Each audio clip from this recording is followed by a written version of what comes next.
जिसका सिंह के समान मुख था, जो कि मानो दूसरा नरसिंह था।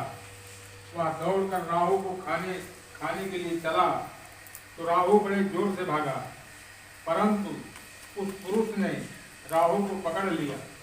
फिर उसने शिव जी की शरण ले अपनी रक्षा मांगी। शिव ने उस पुरुष से राहु को छोड़ देने के लिए कहा। उसने कहा, मुझे बड़ी जोर की भूख लगी है, अब मैं क्या खाऊं?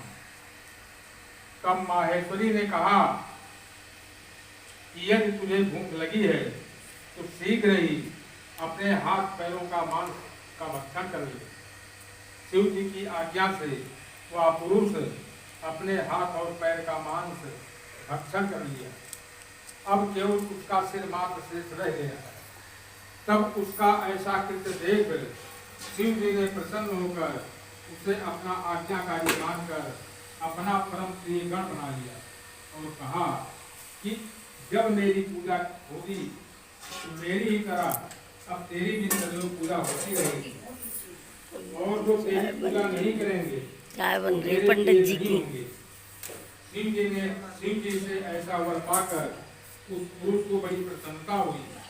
उस दिन से वह शिव जी द्वारा सुकृत नामक मुख्य गण होकर वहीं पर स्थित रहने लगा। लक्ष्मी नारायण नारायण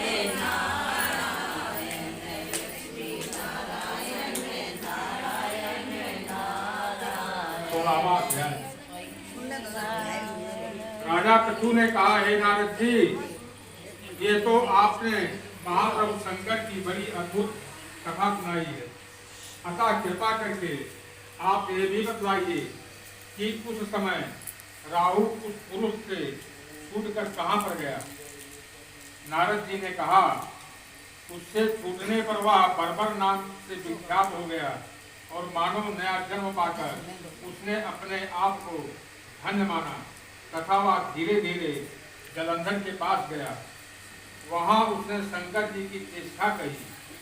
उसे सुनकर दैत्यराज को बड़ा क्रोध आया और उसने सब दैत्यों को सेना सजाने की आज्ञा दे दी। काल नेमी और शुंभ निशुंभ आज सभी महाबली दैत्य तैयार होने लगे। एक से एक महाबली दैत्य करोड़ों की संख्या में निकलकर युद्ध के लिए तैयार हो गए। महाप्रतापी सिंधुपुत्र शिव जी से युद्ध के लिए निकला। उसके आगे महर्षि पुत्राचार्य और छिन्न सिर राहु हुआ। फिर तो उसी समय जालंधर का मुकुट खिसक कर धरती पर आ पड़ा। आकाश में मेघ छा गए और बड़े अपशकुन हुए। उधर इंद्र आदि सब देवताओं ने एकत्र होकर कैलाश पर्वत पर जाकर शिव जी से सब और यह भी कहा कि आपने जालंधर से युद्ध करने के लिए जो भगवान विष्णु को भेजा था वह उससे वंशवर्ती हो गए हैं तथा लक्ष्मी से ही जलंधर के अधीन होकर उसके घर में निवास कर रहे हैं।